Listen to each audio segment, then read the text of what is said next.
Memindahkan ibu kota negara sebenarnya bukan gagasan baru.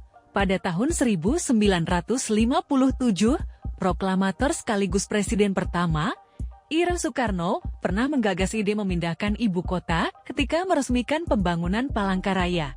Namun, selama 6 dekade ke depan, wacana tersebut mandek sebelum akhirnya digarap serius oleh Joko Widodo mulai era presidensi keduanya di tahun 2019. Pembangunan Ibu Kota Nusantara (IKN) akhirnya masuk ke daftar proyek strategis dalam rencana pembangunan hingga tahun 2045. Pemindahan ibu kota ke Kalimantan jelas bukan keputusan ringan.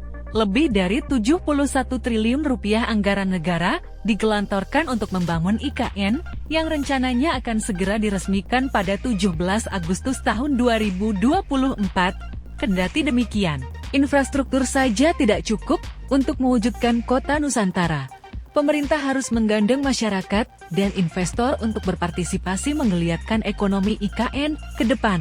Beragam fasilitas diberikan untuk mendorong migrasi penduduk dan investasi modal ke IKN. Dalam peraturan pemerintah PP No. 12/2023, insentif pajak menjadi bagian dari fasilitas yang diberikan. Beragam jenis insentif pajak tersedia bagi pihak-pihak yang mau berpartisipasi di IKN.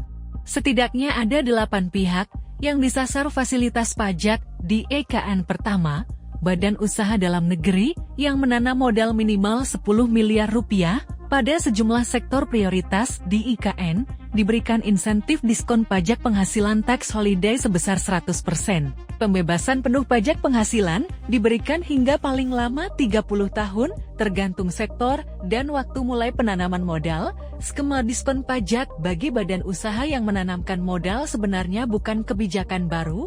Sejak tahun 1994, telah ada insentif pajak penghasilan bagi badan usaha yang menanamkan modal di daerah dan sektor tertentu.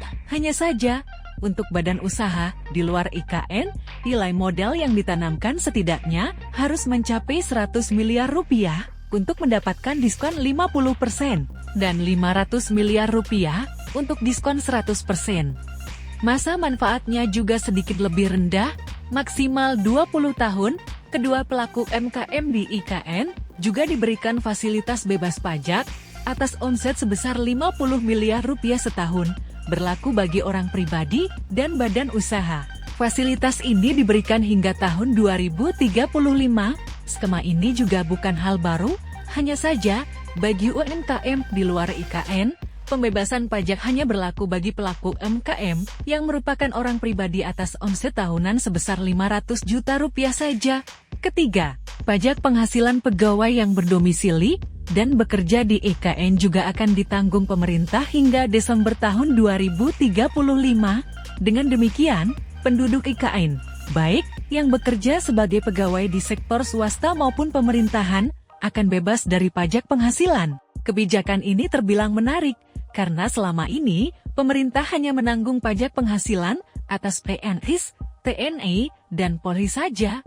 Dengan insentif ini, pemerintah akan ikut menanggung pajak karyawan swasta yang ada di IKN. Download Tribun X sekarang, menghadirkan lokal menjadi Indonesia.